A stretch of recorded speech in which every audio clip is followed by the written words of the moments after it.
¿No se está pudiendo? Voy dejando entrar a los chicos. O me esperan, ¿no? Un poquito. Dame un minuto. A ver, creo que... Es que no tengo los 3 puntos. No sé por qué. Ok, a ver, déjame ver si yo lo logro. Es que hemos estado teniendo un montón de incidencias con esto de las transmisiones. A ver.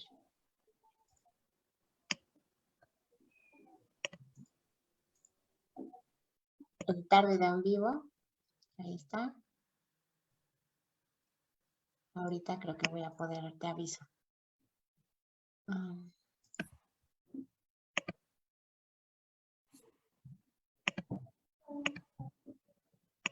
En las 3 hoy, ¿verdad? Sí. Sí, listo. Parece que ya está. A ver. Sí, ya está.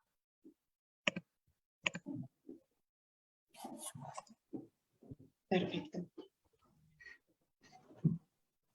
Bienvenidos al ciclo de conferencias. Esta semana les doy la más cordial bienvenida en nombre de la Facultad de Filosofía y Letras y de la FES Acatlán. Sin más, les cedo la palabra a la doctora Elisa Teresina Villase Castro.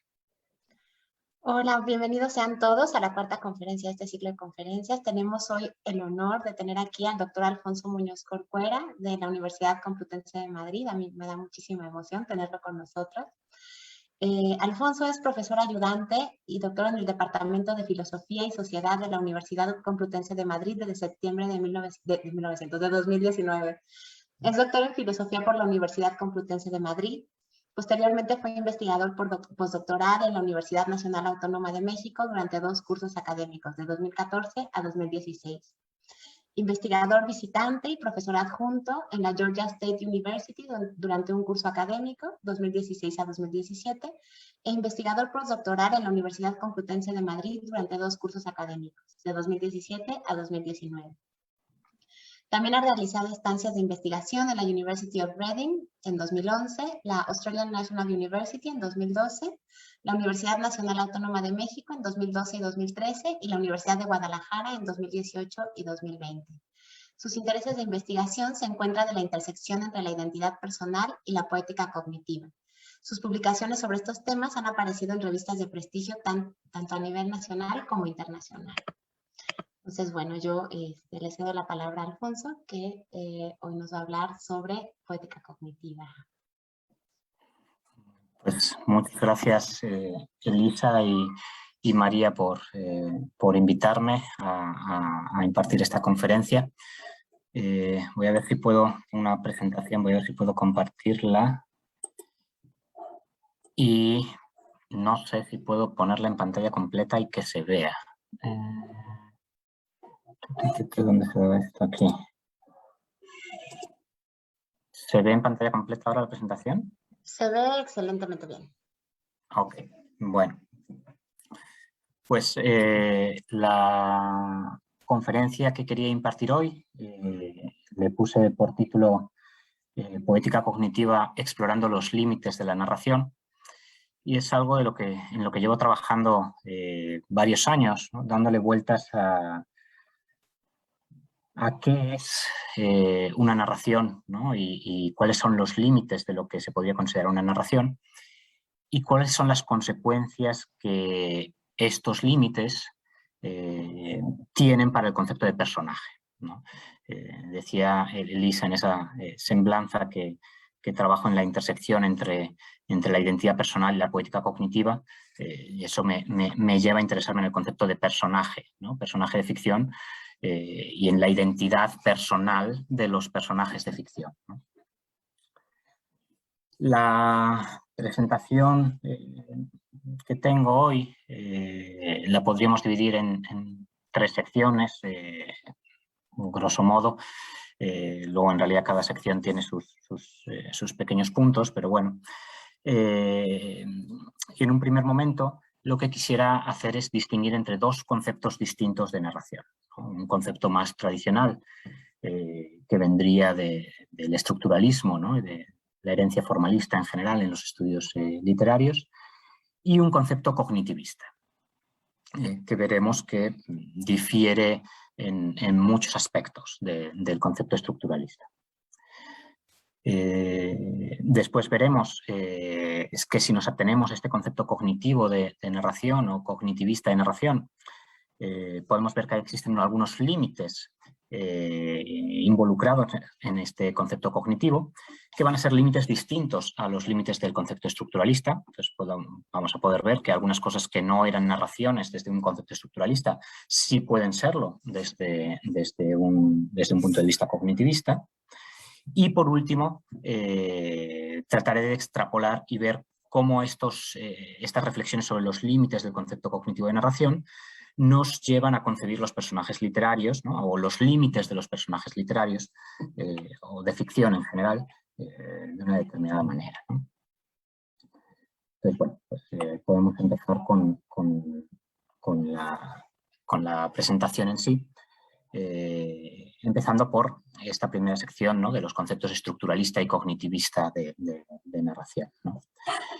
El concepto estructuralista de narración es, digamos, el tradicional, ¿no? El que todo el mundo seguramente en la carrera hayáis visto 80 veces, ¿no? Cuando hayáis visto el formalismo ruso y el estructuralismo, ¿no? y crítica literaria, introducción a los estudios literarios, ¿no? Pues seguramente hayáis podido ver definiciones del concepto de narración de este tipo, ¿no? Una narración es una representación de una secuencia ordenada de eventos y estados de cosas unidos por una serie de vínculos causal-explicativos. Aquí hay muchos elementos empacados en una frase muy breve, ¿no? Por un lado tenemos esta idea de la representación, lo cual nos lleva inmediatamente a que las narraciones son un producto pues, por lo menos semiótico, ¿no? No necesariamente literario, pero sí basado en un sistema de signos que está representando algo de la realidad. Por un lado nos dice que es una secuencia ordenada, y aquí tenemos el concepto de secuencia, que implica que tiene que haber por lo menos dos elementos, ¿no? No puedes tener una secuencia de un único elemento. Cuando tienes una secuencia tienes que tener por lo menos dos. Ordenada, ¿no? Entonces estos elementos, que pueden ser 2, 3 o más, van a tener un orden en concreto. Y esta secuencia ordenada es de eventos y estados de cosas, ¿no? Son o bien situaciones o bien cosas que pasan en esas situaciones, ¿no? Eventos o estados de cosas. Y además son eventos o estados de cosas que no son aleatorios, sino que están unidos entre sí por una serie de vínculos causal-explicativos. Traigo algunos ejemplos de narraciones o de no narraciones para ver estos elementos y cómo están operando aquí en este concepto de narración, y nos permiten ver los límites del concepto estructuralista de narración, ¿no? Entonces, bueno, esto lo he mencionado un poco, ¿no? Debe haber dos o más eventos o estados, ¿no? Es un primer límite. Si tú tienes una narración que solo tiene un evento, pues no es una narración, ¿no? Tienes que tener por lo menos dos. Además, los eventos estados deben tratar de un mismo tema, ¿no? Lo cual pues tiene que ver con esta idea de que tiene que haber un vínculo causal explicativo entre ambos, ¿no? Si son de temas distintos, pues no va a haber ese vínculo, pero son dos cosas distintas, ¿no? Una cosa, puedes tener un conjunto de eventos que sean de un mismo tema, pero que no haya relaciones causal explicativas entre ellas, ¿no? Entonces, primero tienen que tratar del mismo tema y luego, además, tiene que haber una relación causal explicativa entre esos eventos o estados, ¿no? Y además deben tener un orden temporal, ¿no? Una narración no puede ser que pasaron dos cosas y no sabemos cuál de las dos pasó primero o si pasaron a la vez, sino que en una narración nos tiene que decir qué pasó antes y qué pasó después. Entonces, como digo, traigo algunos ejemplos, ¿no? Y pongo ahí en la esquina derecha, pongo el autor del que estoy sacando este ejemplo, ¿no? Y estos primeros ejemplos no son literarios, sino que están sacados de obras pues de estética o de teoría literaria, ¿no? Entonces, este primer ejemplo lo estoy sacando de un artículo de Noel Carroll, se llama On the Narrative Connection, ¿no? Y nos dice, bueno, pues si alguien nos dice, ¿no? Había una vez una vieja que vivía en un zapato, esto no es una narración. ¿Por qué? Porque únicamente hay aquí un estado de cosas, ¿no? Una vieja que vive en un zapato, pero solo es un único estado de cosas. Por tanto, no puede ser una narración porque no hay una secuencia. El segundo ejemplo que nos pone, dice, bueno, había una vez una vieja que vivía en un zapato, era muy pequeño, así que se fue en busca de una bota, ¿no? Aquí ya tenemos un estado de cosas, la vieja que vive en un zapato, y un evento, que es que la vieja se fue a buscar una bota.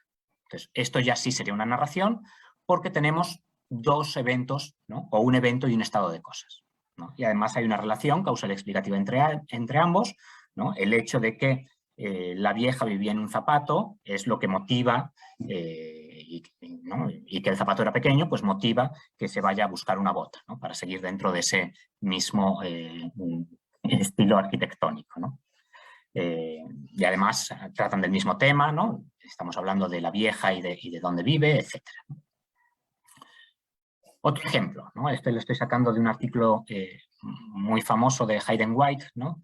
The Value of Narrativity in the Representation of Reality, ¿no? Donde él establece una serie de distinciones entre narraciones, crónicas y anales, ¿no? Y pone este ejemplo, que luego pues, se ha repetido muchas veces, ¿no? Que es de los anales de Sengol, en el que pues, es un documento histórico del siglo VIII, en el que alguien hace este recuento de eventos que han sucedido en una serie de años, ¿no?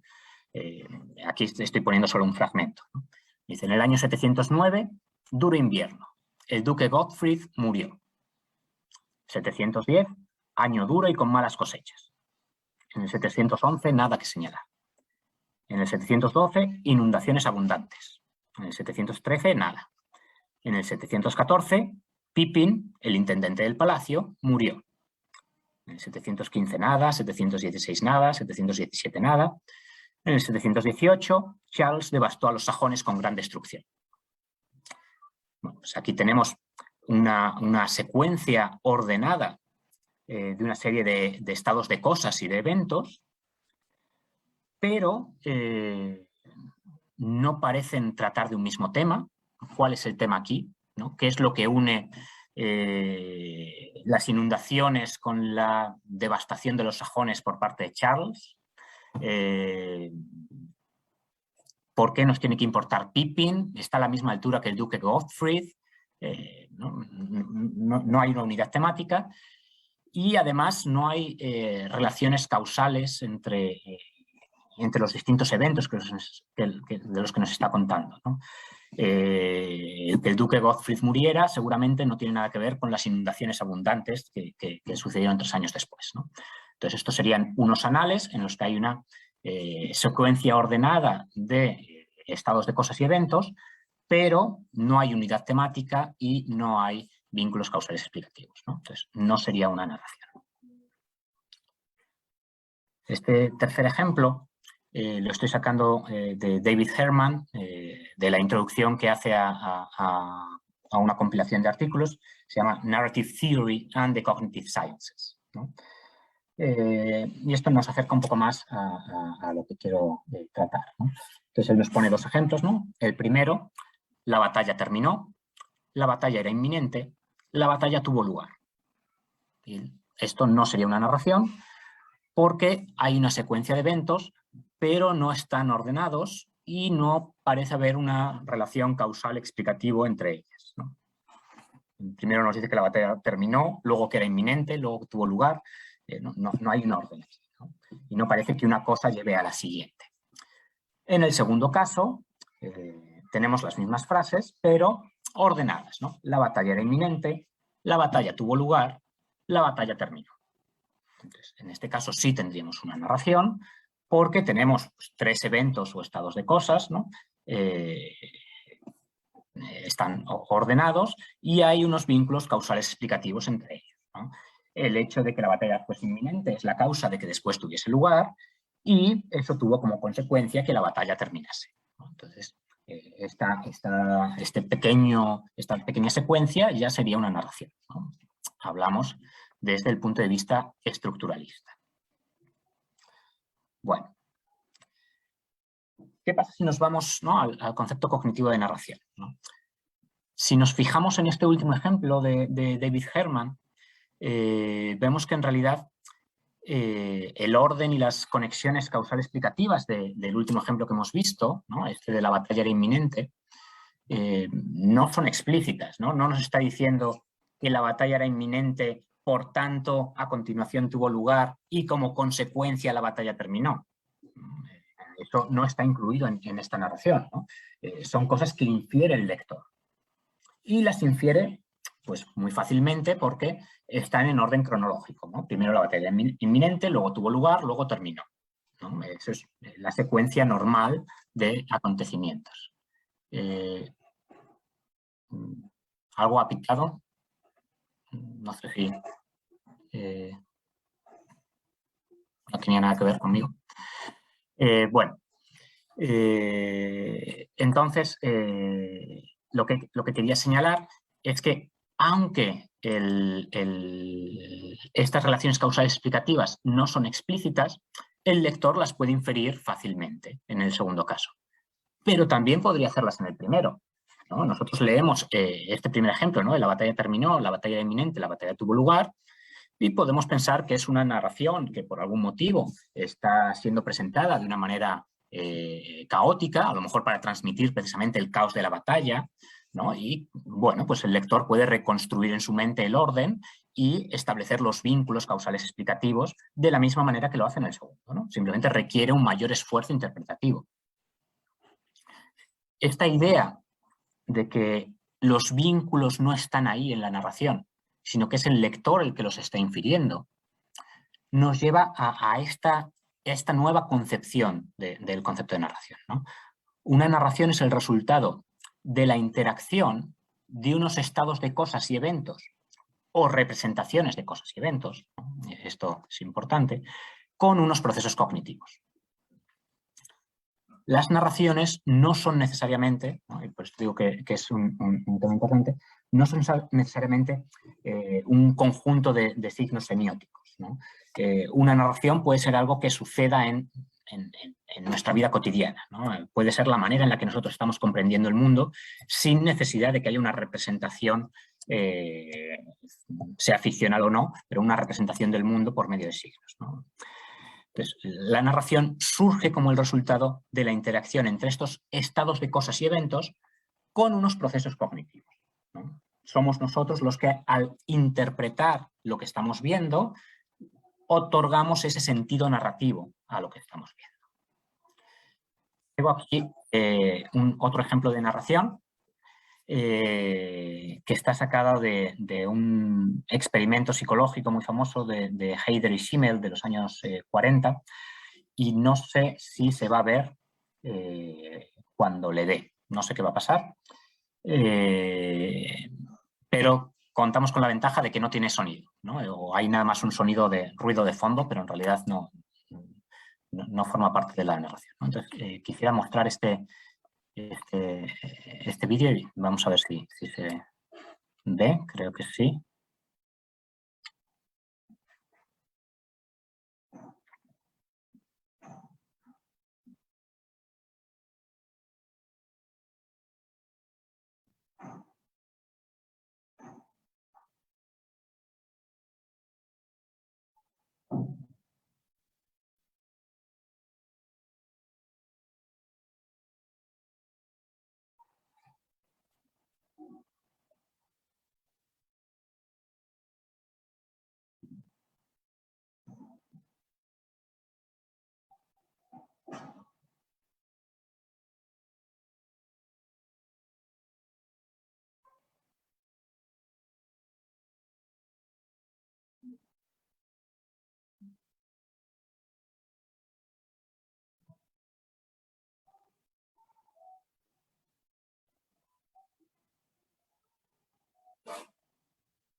Bueno. Vemos, ¿no?, que es un vídeo terrorífico, ¿no? Me estaba poniendo un poco los pelos de punta. Es un vídeo en el que solo aparecen dos triángulos, ¿no? Un triángulo un poquito más grande, uno un poco más pequeño, un círculo y un rectángulo. Es un vídeo en el que aparecen unas figuras geométricas que se están moviendo en el espacio. Si hiciésemos una encuesta entre los que están viendo esta conferencia y preguntásemos, ¿no?, qué es lo que han visto, seguramente pocos dirían que lo que han visto son un conjunto de formas geométricas que se movían en el espacio, ¿no? Seguramente dirían que había un triángulo y un círculo que parecían pareja, que de repente un triángulo violento irrumpe y los separa y parece que está acosándolos, ¿no?, y poniéndose violento con ellos, cómo encierra al círculo en una habitación, ¿no?, y el círculo se pone muy nervioso y trata de escapar por todos los medios, y cómo cuando finalmente el triángulo pequeño y el círculo escapan, el triángulo grande decide romper la habitación, ¿no?, y romper la puerta debido a su frustración, ¿no?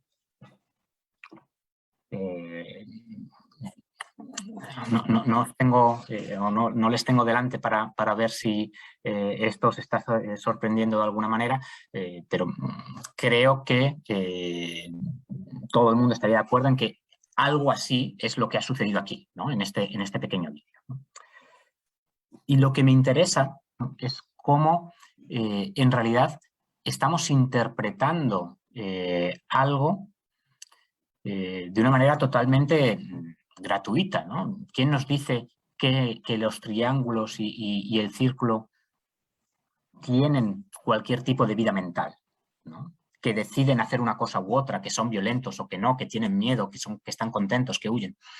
No hay aquí ninguna pista, ¿no? Lo único que hay son movimientos y nosotros somos los que interpretamos esos movimientos como siendo producidos por unos estados mentales, ¿no? Le estamos atribuyendo estados mentales a esas figuras geométricas, las estamos convirtiendo en personajes. Y lo estamos haciendo porque el tipo de movimientos que tienen no son movimientos mecánicos, ¿no? No son el tipo de movimientos que tendrían las figuras inanimadas, ¿no? Una figura inanimada se mueve, pues si tú le das un golpe, pues se mueve en línea recta hasta que se para, ¿no? Pero ese tipo de movimientos parecen movimientos intencionales, ¿no? Movimientos que no se están produciendo al azar o por una mera interacción de fuerzas mecánicas, sino con la intención de conseguir algo, ¿no? Precisamente este vídeo es el que lleva a Jerome Bruner, un psicólogo cognitivo muy importante en los años 70, 80, 90, a distinguir entre dos modalidades de pensamiento, ¿no?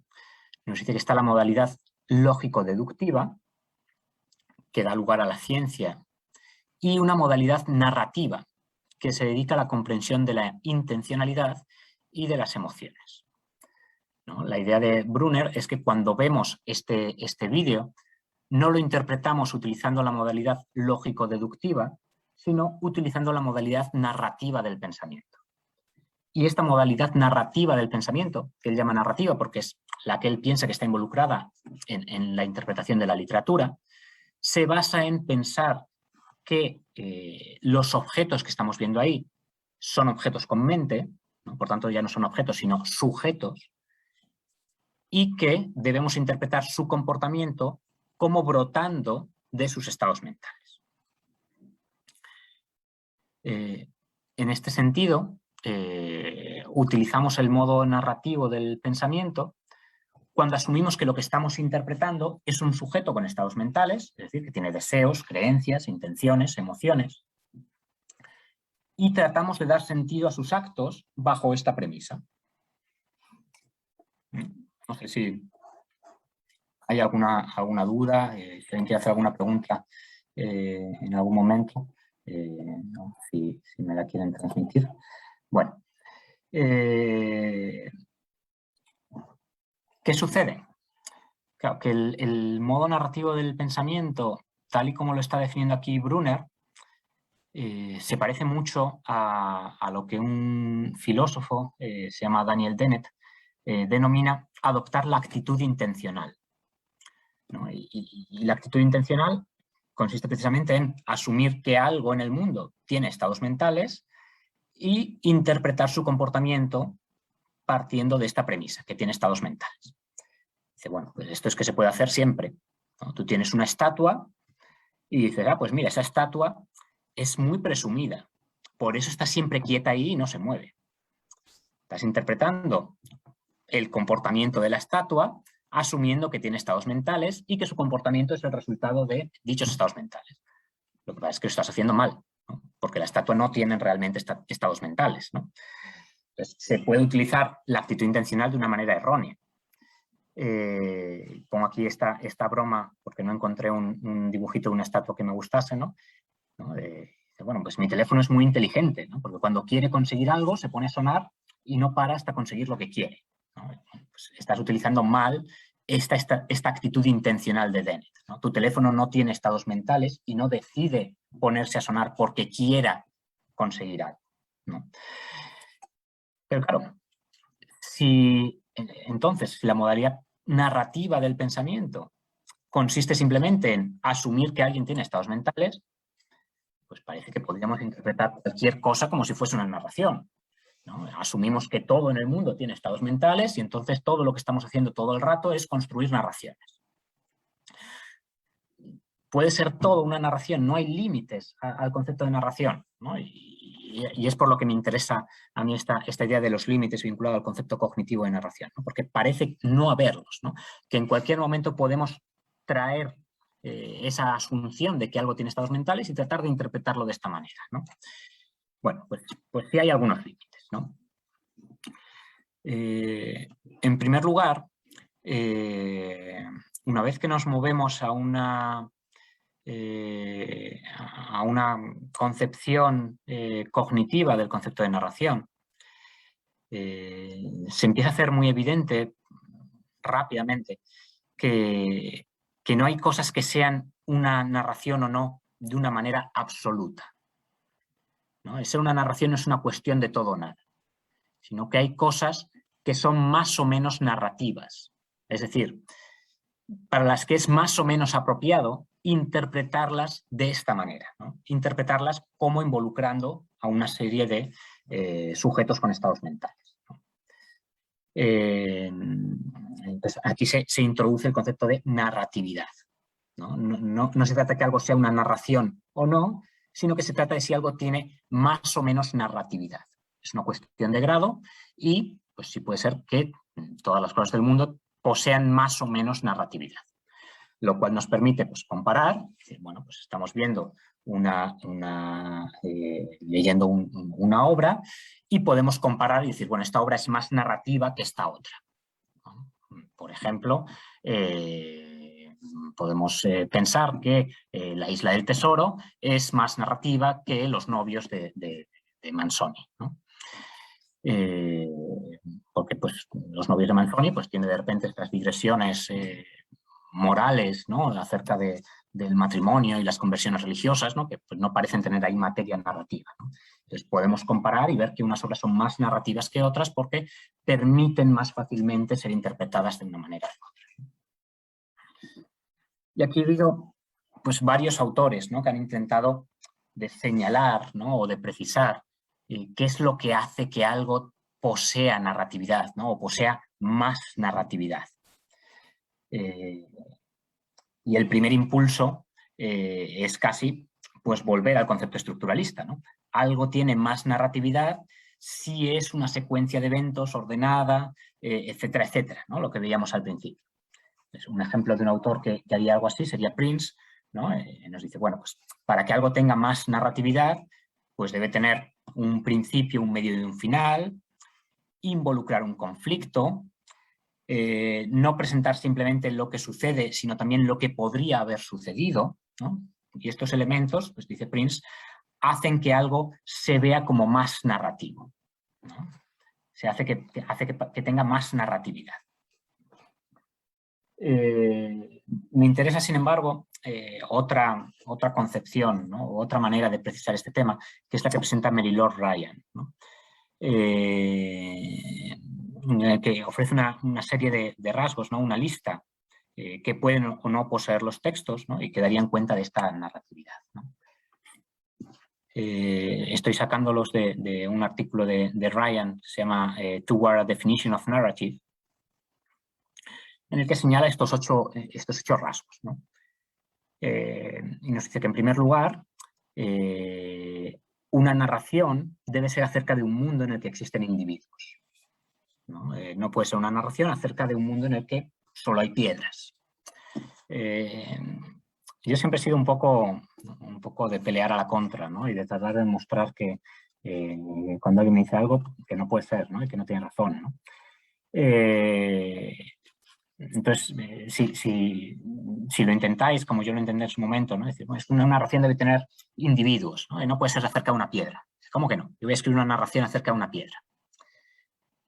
Pues si lo intentáis, vais a ver que enseguida esa piedra deja de ser una piedra, ¿no? Que para que allí haya una narración, necesitáis que esa piedra tenga algún tipo de motivación, algún tipo de perspectiva acerca del mundo, ¿no? Por tanto, le vais a empezar a atribuir estados mentales a la piedra, ¿no? Y vais a necesitar que la piedra haga algo. Había pensado en poner aquí el ejemplo, ¿no? de Cortázar, del aplastamiento de las gotas, ¿no? de esas gotas que están colgadas en la ventana, ¿no? Y ver cómo esas gotas de repente empiezan a personificarse, ¿no? Empiezan a humanizarse, ¿no? Y de repente les salen uñas con las que se agarran, ¿no? Y no quieren caerse al vacío, etcétera, ¿no? Es un buen ejemplo ese cuento de Cortázar, que supongo que habéis leído muchas veces, para ver cómo una narración llama a que aparezcan esos estados mentales para poder constituirse como narración, ¿no? En segundo lugar, ¿no? Nos dice Ryan que en este mundo debe estar situado en el tiempo, ¿no? No puede ser una foto fija, y debe sufrir cambios significativos, ¿no? No puede ser un mundo en el que no pasa nada, ¿no? Tienen que pasar cosas. Y estas cosas no pueden estar causadas por eventos físicos naturales, de la manera más prosaica, ¿no? No podemos hacer una narración de cómo la luna se va desgastando según le van cayendo meteoritos, ¿no? Y le van saliendo cráteres, ¿no? No tienes una narración, ¿no? Necesitas que haya eventos físicos causados por algo más, ¿no? Y en concreto nos dice aquí, ¿no?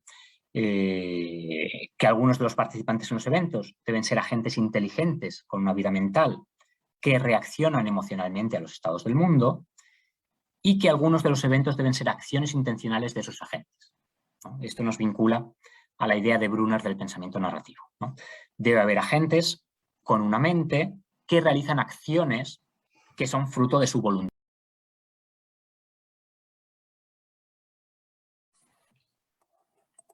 Si quieres ponla. Ok, pues... Vale, pues después de esta caída volvemos y ya se ve otra vez la pantalla de la presentación. Sí, ya se ve de nuevo. Ok, bueno, pues estaba señalando, ¿no? Estos puntos de Mary-Lord Ryan, ¿no? Que ella señala como característicos de las narraciones, ¿no? Los puntos 4 y 5 son los que más me interesan, ¿no? Son los que hablan de este concepto cognitivo de narración que mencionábamos antes, ¿no? La idea de que los participantes en los eventos deben ser agentes con una vida mental que reaccionan emocionalmente a lo que está sucediendo, y que los eventos que nos están contando sean acciones intencionales de estos agentes, ¿no? Y esto es lo que estamos haciendo con el ejemplo del triángulo o de los triángulos y el círculo que veíamos antes, ¿no?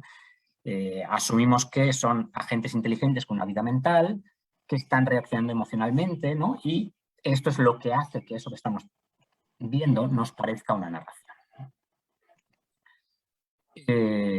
Nos dice además, ¿no? El punto 6, que la secuencia de eventos debe formar una cadena causal unificada y llevar a un cierre, que la ocurrencia de algunos de estos eventos debe ser afirmada como un hecho del mundo de la historia, y que la historia debe comunicar algo significativo a la audiencia, ¿no? Algunos de estos elementos están incluidos para dejar fuera cosas que no parecen narraciones, ¿no? Y que desde un concepto estructuralista es difícil dejar fuera, ¿no?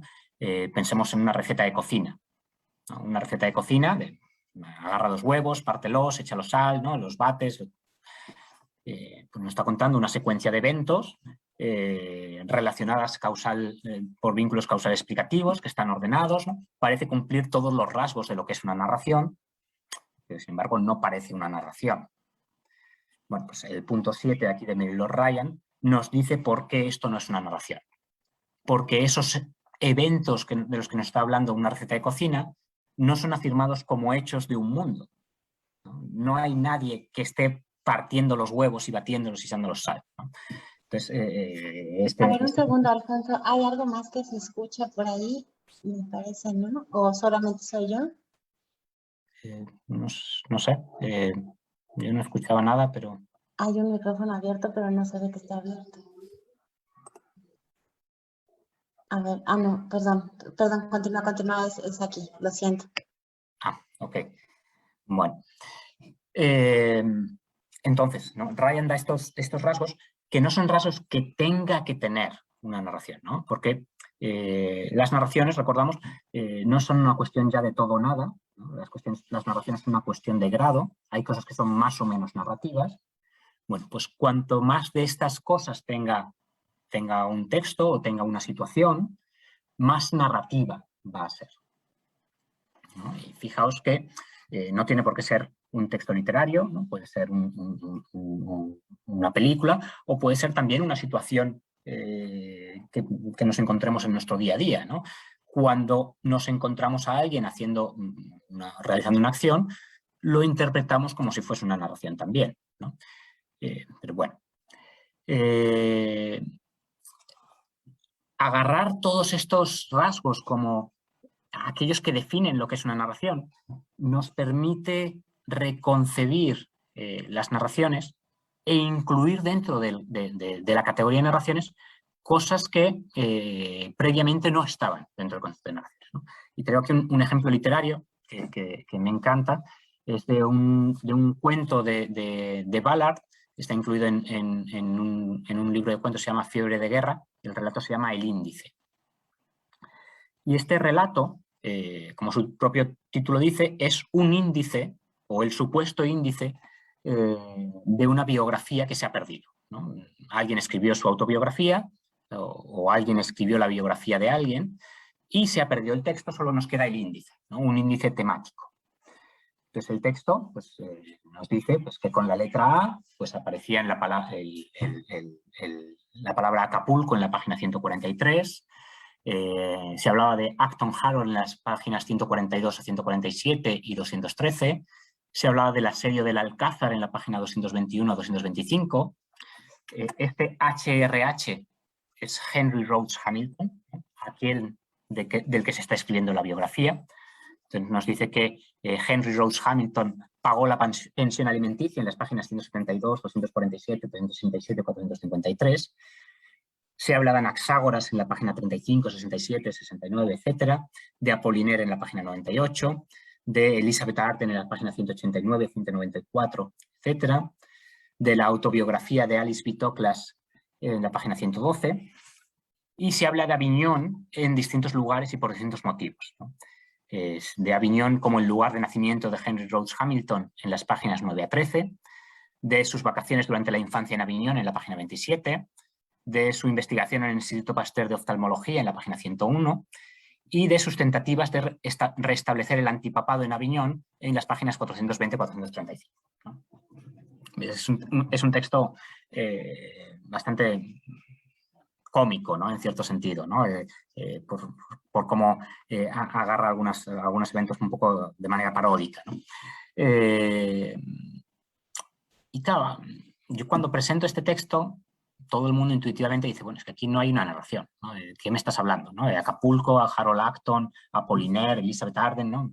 Aquí no hay ninguna unión entre estas cosas, ¿no? Esto es incluso peor que los anales que veíamos al principio de de la presentación, ¿no? El Anal de Saint-Gall, ¿no? Los Anales de Saint-Gall, de que en el año 711 había muerto el intendente del palacio, ¿no? Y en el 715 Charles había devastado a los sajones, ¿no? Allí parecía haber más narración de la que hay aquí, ¿no? Pero sin embargo uno lee este índice y se queda con una historia, ¿no? También hay trampa aquí, ¿no? Porque, bueno, el texto está construido de una manera muy inteligente para que el texto vaya progresando más o menos de manera cronológica, ¿no? Pero bueno, ¿qué es lo que hace que haya una historia aquí? Lo que nos permite asumir que aquí hay una historia y quedarnos con esa historia, con un principio, un medio y un desenlace, ¿no? Una historia muy bien armada y muy compleja estructuralmente, es el hecho de que asumimos que va acerca de una persona, que lo que se nos está contando aquí es la vida de una persona que nace en Aviñón, que pasa las vacaciones de su infancia en Aviñón, que después estudia oftalmología, que después se va a tal sitio, tal otro, no sé qué, que intenta restablecer el antipapado, ¿no? Y que finalmente muere en un lugar que no recuerdo, pero que empieza por la letra Z, ¿no? Este es un poco la trampa o el artificio que utiliza aquí Ballard, ¿no? De ordenar cronológicamente los eventos, ¿no? No es casual que nazca en Aviñón por la A y que muera en un lugar por la Z, ¿no? Este es un texto muy complejo y si no estuviese ordenado de esta manera, pues seguramente no habría manera de entenderlo, ¿no? Y de interpretarlo. Pero el hecho de que nosotros asumimos que nos está contando la historia de una persona, que todas estas cosas, todos estos eventos que suceden aquí tienen que ver con la vida de esta persona y que el hecho de que esté pagando la pensión alimenticia va a tener que ver con el matrimonio con Elizabeth Arden después o con el matrimonio con fulanita de tal más adelante, ¿no? Nos va a permitir establecer esas conexiones causal explicativas entre los eventos del texto que nos permiten otorgarle esa unidad narrativa, que no está en el plano formal, sino que está en el esfuerzo interpretativo que tiene que hacer el lector. Un esfuerzo consciente y más o menos exigente. Algo que, desde el punto de vista de un estructuralista, ni siquiera califica como unos anales, desde el punto de vista cognitivista puede calificar como una narración perfectamente, ¿no? De hecho, si vamos a los rasgos que pone Ryan para definir las narraciones, vamos a ver que el texto de Ballard los cumple todos, ¿no? Entonces, no solo es que sea una narración, sino que es una narración literaria altamente lograda, ¿no? Y con una estructura narrativa pues muy compleja, ¿no? Me gustaría presionar, veo que me estoy ya casi quedando sin tiempo, me gustaría presionar esta definición de narratividad, ¿no? Decía que el concepto cognitivo de narración tiene que ver con esa idea de entender el comportamiento de seres con mente, ¿no? Perdón, Alfonso, si te extiendes un poquito más no pasa nada, tú tranquilo. Ok. Bueno, entonces termino con calma, ¿no? No voy corriendo. Entonces vemos, ¿no? Si vamos aquí, pues el hecho de que existan individuos en el mundo, ¿no? El punto 1, el punto 4, ¿no? De que sean agentes inteligentes, el punto 5, de que haya eventos que sean acciones intencionales, ¿no? Todo eso tiene que ver con esta idea de que las narraciones están vinculadas a la existencia de sujetos con mente, ¿no? Bueno, pues mi idea es que hay un límite en el concepto cognitivo de narración, porque no cualquier cosa con mente puede ser el objeto de una narración. No cualquier tipo de mente. Las narraciones, quizá precisamente por ser una herramienta cognitiva que no utilizamos solo para la literatura, sino que utilizamos en nuestro día a día para entender a los demás. Ese es el punto de origen de la modalidad narrativa del pensamiento, ¿no? Esto no evolucionó en el ser humano porque el ser humano tuviese la necesidad material de crear literatura. El ser humano tenía la necesidad material de entender lo que estaban haciendo sus compañeros. Y esa necesidad de entender lo que estaban haciendo los compañeros es lo que hace que la literatura pueda surgir, ¿no? Porque surge esta modalidad narrativa del pensamiento para entender a los demás que se puede utilizar de manera creativa para crear literatura, ¿no? Entonces, mi idea es que la modalidad narrativa del pensamiento está vinculada específicamente a las mentes del tipo humano y que, por tanto, solo puede haber narraciones acerca de mentes como las de los seres humanos, mentes como las de las personas. Y que cuando una narración ya no está hablando de personas o de entidades personificadas, la narración se vuelve imposible, ¿no? Aquí tenemos un límite del concepto cognitivo de narración. Solo puede haber narraciones cuando hablamos de, no necesariamente de seres humanos, pero de individuos con una mente de tipo humano. Pensemos en Star Trek, ¿no? Aparecen alienígenas de todo tipo y de 80.000 razas, pero son todas razas humanoides, ¿no? Este es un humano que tiene cuernos, este otro es un humano que tiene las orejas puntiagudas, y este es un humano que, ¿no? Son humanos un poco diferentes, ¿no? Físicamente diferentes, pero con una mente que puede variar, pero bastante parecida a los seres humanos. Traigo aquí algunos ejemplos, ¿no?, de narraciones literarias que han explorado estos límites, ¿no?, y que nos permiten validar esta hipótesis, ¿no? Ejemplos sobre todo de ciencia ficción, ¿no? Traigo aquí esta novela de Olaf Stapledon, no sé si alguien la conoce, es una novela, no recuerdo si es de los años 30, del siglo XX, se llama Hacedor de estrellas, que como novela es bastante fallida, ¿no? Y es fallida, creo que precisamente por esto de lo que estamos hablando, ¿no? La novela nos presenta a un individuo que sale a ver las estrellas y de repente es absorbido por una entidad interestelar telepática, de tal manera que su mente se fusiona con esta entidad telepática interestelar y vaga por el cosmos, ya fundido con esta entidad telepática, absorbiendo las conciencias de distintos seres alienígenas. Y pues la novela simplemente es una presentación de colecciones de individuos alienígenas, ¿no? Cada vez que absorben a un nuevo individuo alienígena, pues nos cuenta un poco cómo es su planeta y cómo era su vida, etc., ¿no? Y lo que pensó este humano que ha sido absorbido de esto que le estaba pasando, ¿no?, y de cómo se enfrentaba a esa nueva civilización alienígena. Bueno, pues hacia el final del libro, no es que tenga una trama de estas que necesitas no conocer al final para disfrutarla, pero bueno, pues yo siempre destripo los finales de las historias.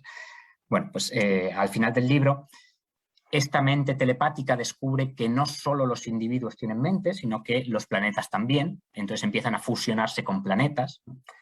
Y no solo los planetas, sino también las estrellas, y también las galaxias, y también el cosmos en su totalidad, ¿no? De tal manera que el final de la novela es cuando se funde con el cosmos en su totalidad y nos trata de describir cómo es la vida mental del cosmos, ¿no? Y nos dice aquí, ¿no?: yo no podría describir exactamente esa rara visión, inconcebible para cualquier mente finita, aún de estatura cósmica.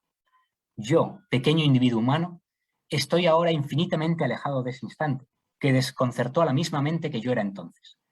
Sin embargo, si no dijese nada de la culminación de mi aventura, traicionaría el espíritu del todo.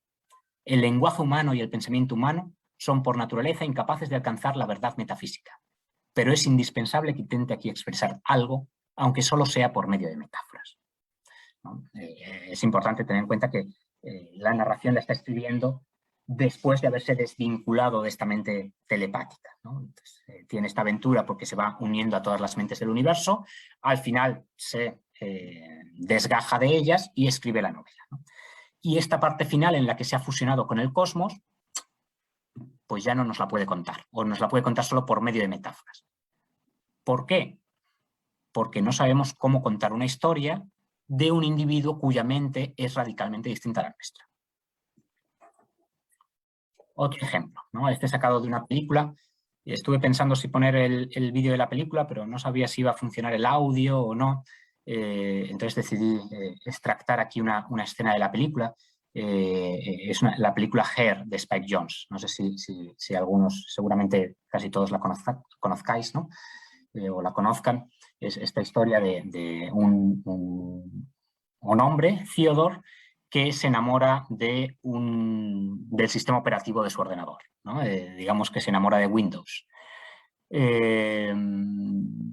Y la película nos cuenta la historia de amor entre Windows y Theodore, ¿no? No se llama Windows, se llama Samantha, ¿no? Esta inteligencia artificial que es el sistema operativo del ordenador, y Theodore, ¿no?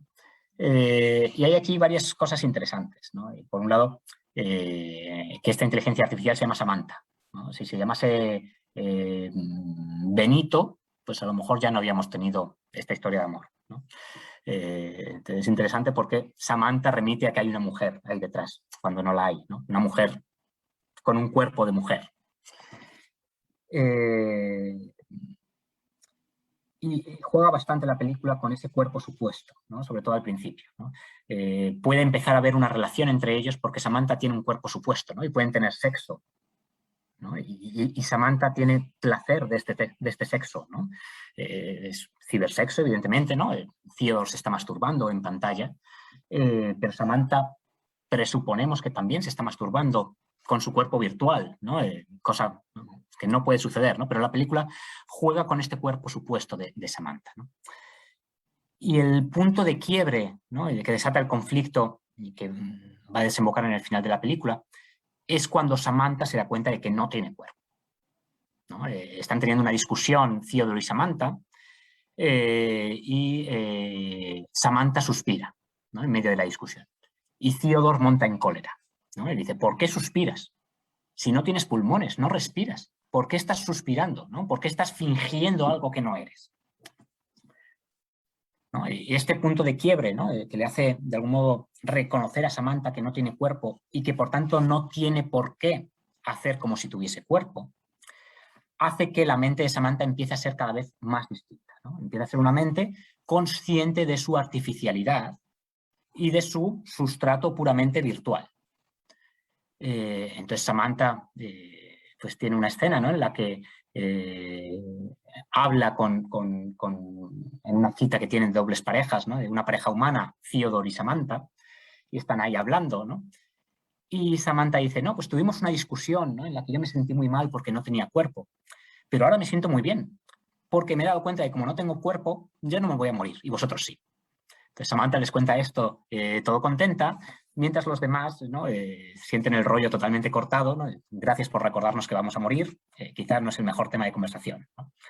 Pero claro, algo que para Samantha es algo súper importante, que claro que quiere hablar de ello, ya no puede hablar con otros seres humanos, ¿no? Porque su mente está empezando a ser distinta. ¿Por qué? Porque ya no tiene cuerpo y su mente empieza a ser distinta.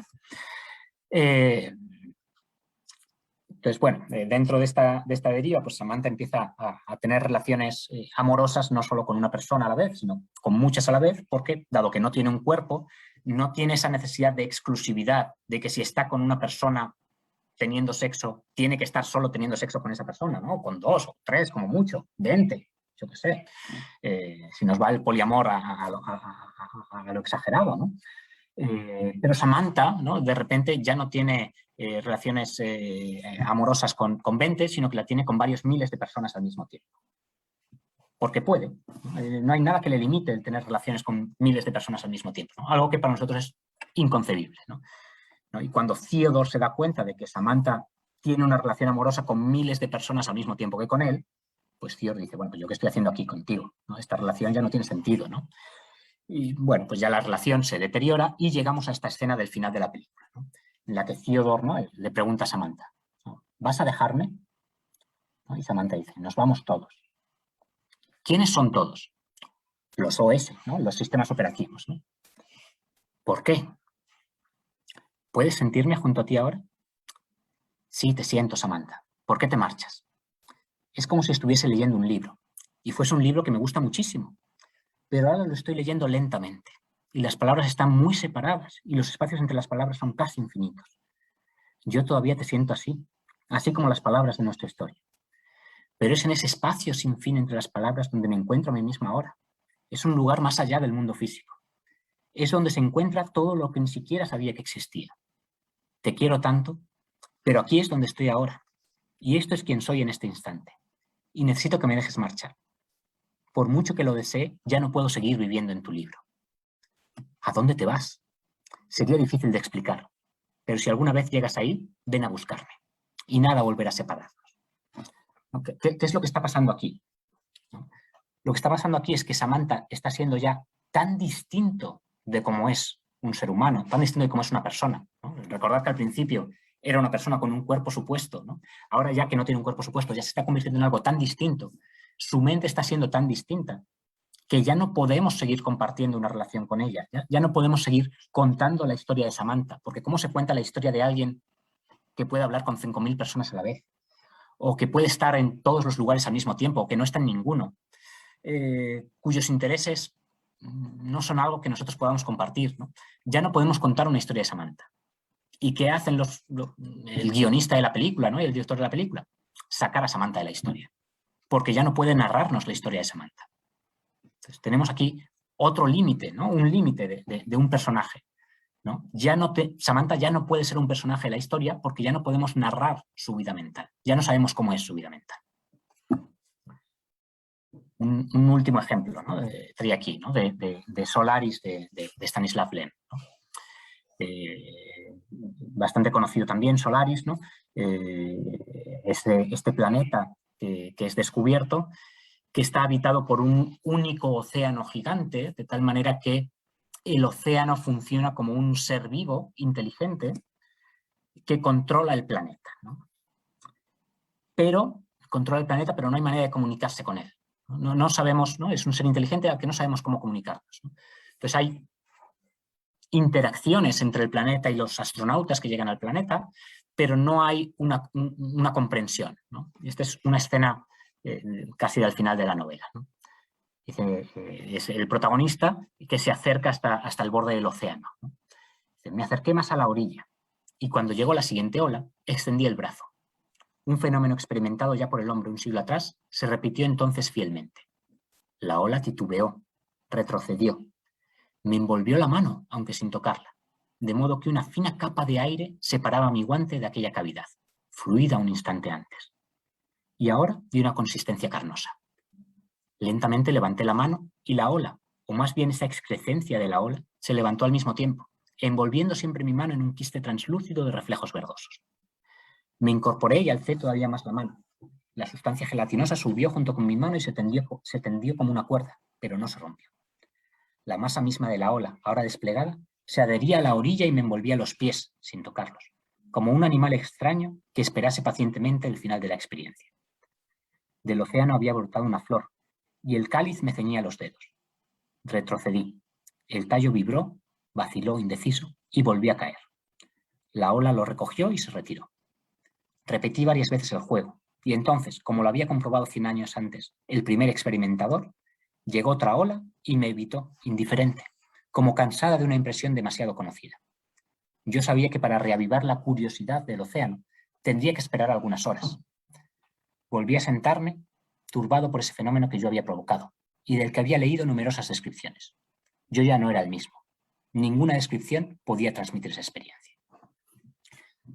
Claro, tenemos aquí un planeta o un océano que tiene un comportamiento inteligente, ¿no? Este ya no es un comportamiento puramente natural, ¿no? Sabemos que el océano está tratando de hacer algo, ¿no? Está tratando de entender a esa persona o de comunicarse con esa persona.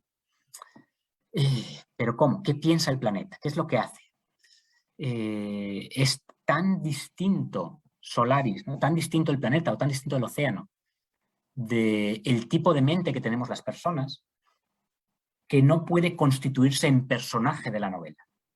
Solaris se queda como el escenario en el que sucede la novela, no como uno de los personajes de la misma. Pero, sin embargo, es un ser inteligente, ¿no? Es un ser escenario en lugar de un ser personaje, ¿no? Y es un ser escenario porque su mente no es algo que nosotros podamos narrar.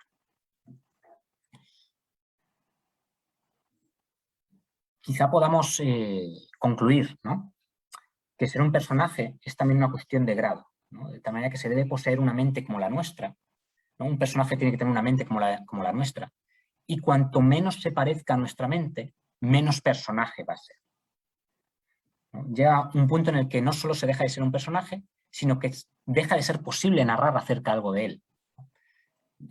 Como sucede en Her, llega un momento en el que ese personaje tiene que desaparecer de la historia porque no puede haber narraciones acerca de una mente que sea radicalmente distinta a la nuestra. Bueno, pues eso era todo lo que quería compartir. Me he pasado solo 5 minutos. Pues muchas gracias y si hay alguna pregunta estoy encantado de atenderla. Muchísimas gracias, Alfonso. La verdad es que fue muy interesante, muy interesante. Yo tengo algunas preguntas por aquí, pero no sé Si alguien más quiere hacer una pregunta antes, aquí dentro no tenemos ahora mismo alumnos desde la caída de la esta, pero no sé, por redes sociales, si alguno de ustedes quiere preguntar, chicos, estamos abiertos a leer sus preguntas aquí. Bueno, mientras tanto,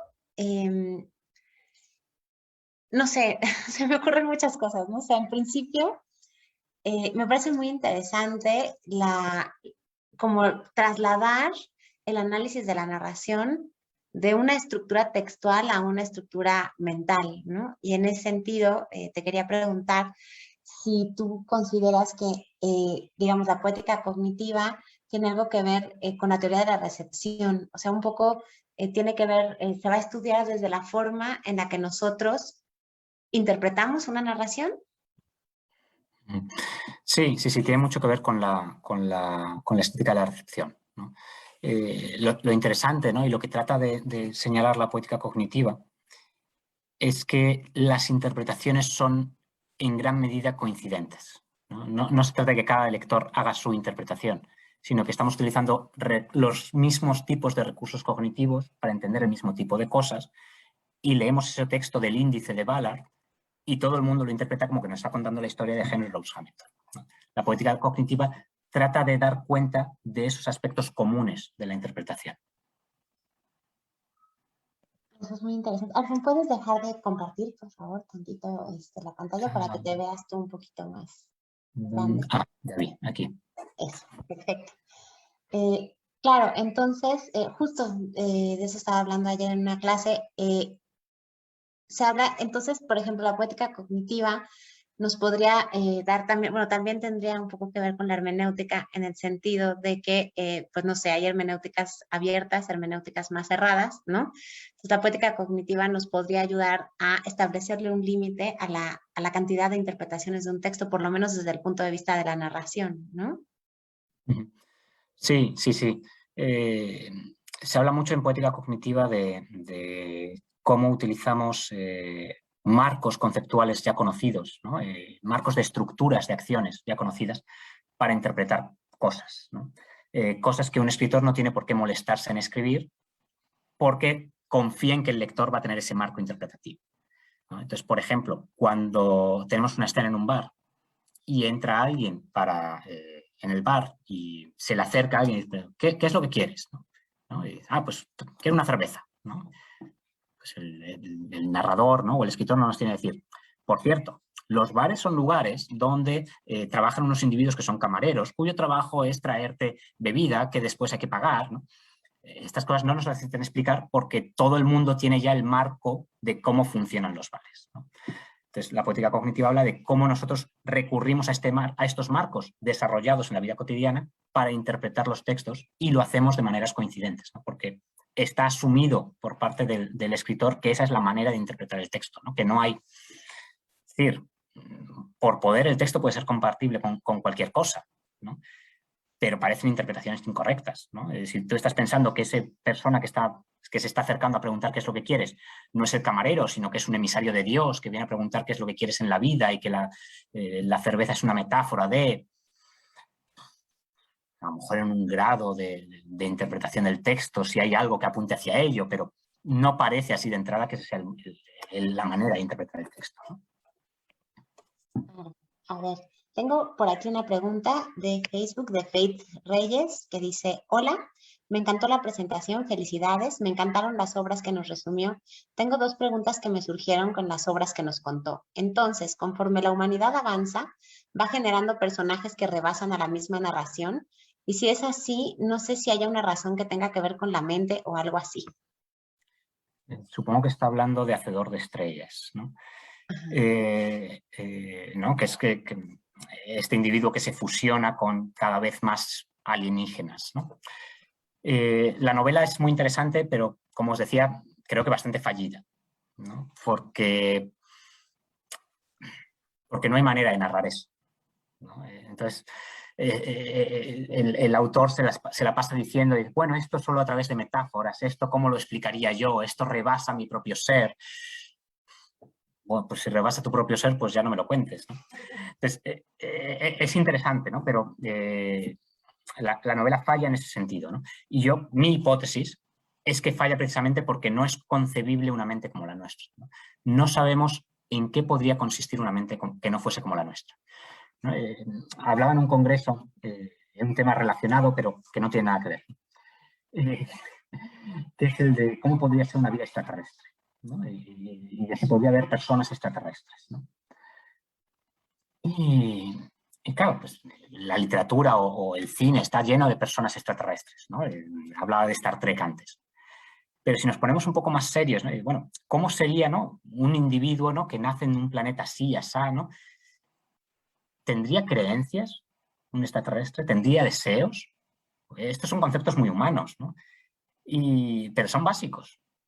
¿Cómo podemos entender la mente de alguien que no tiene creencias o que no tiene deseos, ¿no? ¿Y por qué todas las mentes van a tener creencias o deseos?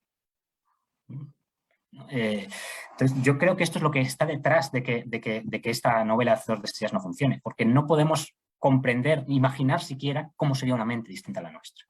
Es decir, podemos hacer pequeñas variaciones, ¿no? Una mente que se distinga un poquito, pero una mente que fuese radicalmente distinta, ¿en qué? Es como imaginar un color distinto a los que ya vemos, ¿no? ¿Cómo sería un color distinto del arco iris? Ni idea, ¿no? No tenemos la capacidad cognitiva de saberlo. Sí, perdón, estoy aquí, hace preguntas, pero yo siento que eso también pasa muchas veces con las novelas de fantasía, ¿no? No solo de ciencia ficción, que de repente se crean, bueno, por ejemplo, ahora se me ocurre, perdón por mi ejemplo muy común, ¿no? Por El Señor de los Anillos, creas a un ser como Sauron, ¿no? Que de pronto todo lo ve y todo lo siente, pero forzosamente para poder hacer la narración y que la narración siga, Sauron es un poco tonto, ¿no? O sea, para todos los poderes que le diste, luego es bastante torpe, ¿no? Porque nunca realmente los ve, o sea, como que cada vez que tratamos de narrar algo que nos excede, pues no sabemos exactamente cómo abordarlo, ¿no? O sea, termina por desbordarse de la narración. Bueno, me da esa sensación, que sé que no es exactamente la mente, ¿no?, de Sauron, pero sí, o tal vez sí, ¿no? Sí es... Claro, es que es un tema, claro, yo estoy poniendo el énfasis en la mente, ¿no? Pero alguien podría decir que es simplemente un tema de inteligibilidad, ¿no? Que como no comprendemos a Sauron, ¿no?, pues no podemos narrarlo, ¿no? Yo creo que no lo entendemos porque no entendemos su mente, ¿no? Si entendiésemos su mente, pues a lo mejor no nos molestaría no entender cómo puede verlo todo. Bueno, pues yo que sé, magia, ¿no? Lo ve todo, ¿no? Pero no podemos, lo que no podemos comprender es en qué consiste eso, ¿no? Cómo se experimenta el ver todo, ¿no? Es mi opinión, ¿no? O mi hipótesis de trabajo. María. Muchas gracias. Alfonso, muchas felicidades.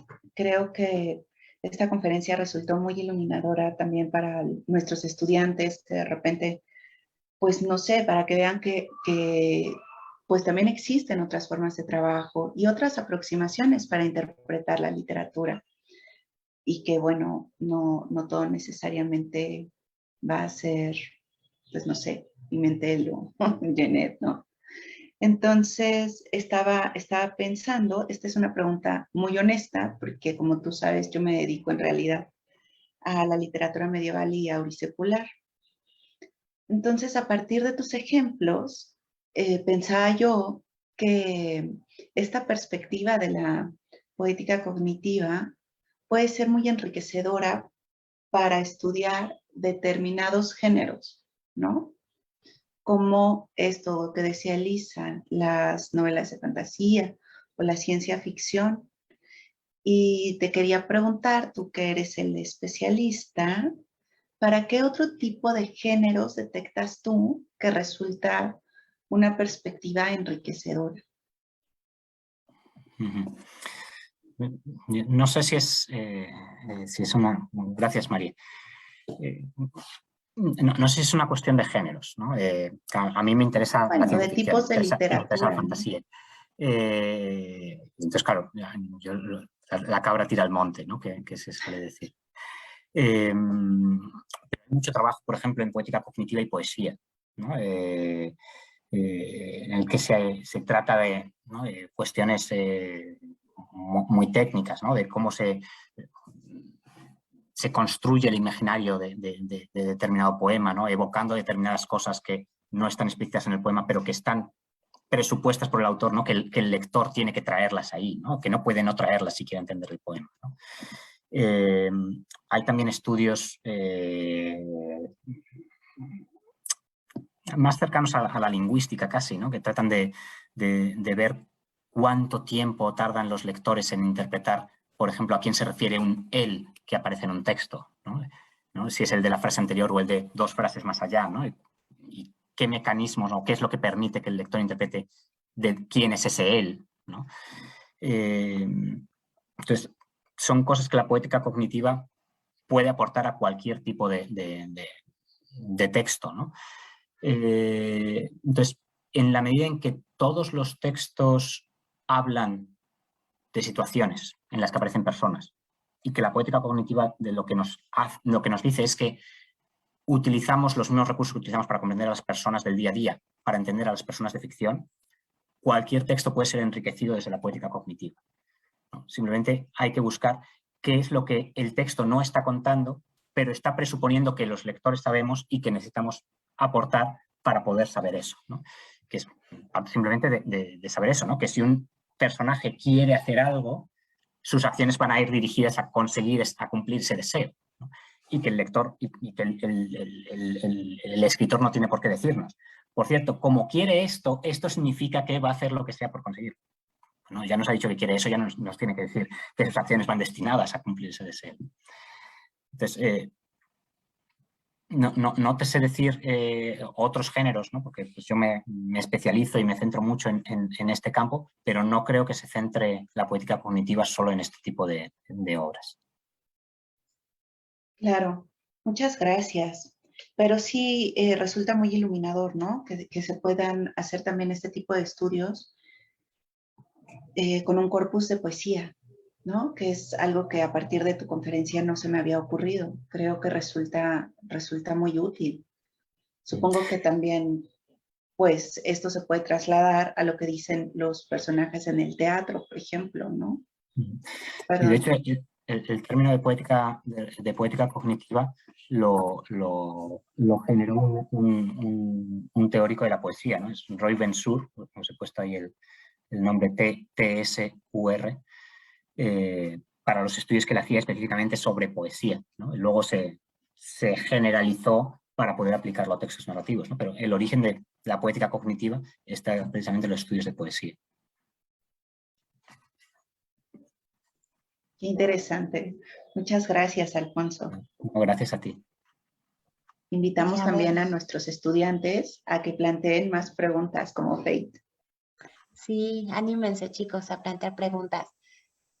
Yo, bueno, voy a hacer una que creo que tal vez no es, no sé si es pertinente del todo, pero ahora que estábamos, que María introducía esta posibilidad de otros textos, ¿no? Que no fueran contemporáneos a lo mejor, y que me hablabas de estos como marcos cognitivos con los que entendemos las cosas, ¿no? Por el que alguien no nos tiene que explicar qué es un bar, ¿no?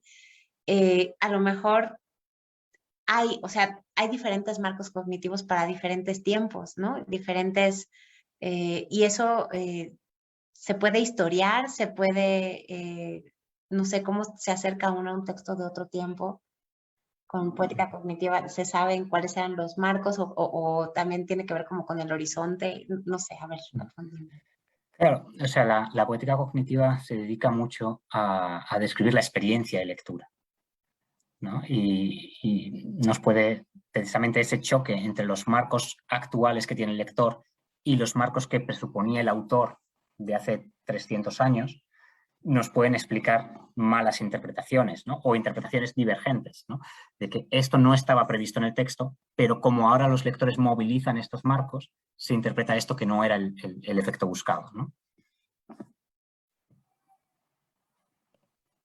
Ok, ya, pues sí, la verdad es que todavía me cuesta un poco de trabajo imaginarme, ¿no? Entonces voy a tener que leerte bastante, pero sí, y entonces, digamos, si yo quiero hacer estudios de poética cognitiva, ¿qué tengo que leer?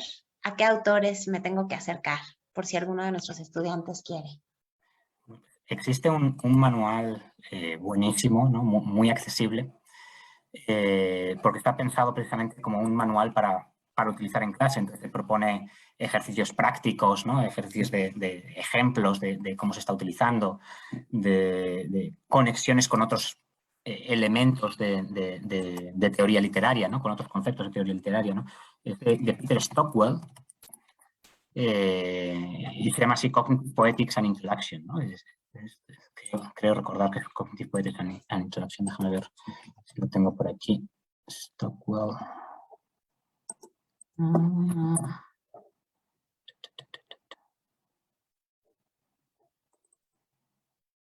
No, pero este no es. Lo voy a buscar en Google.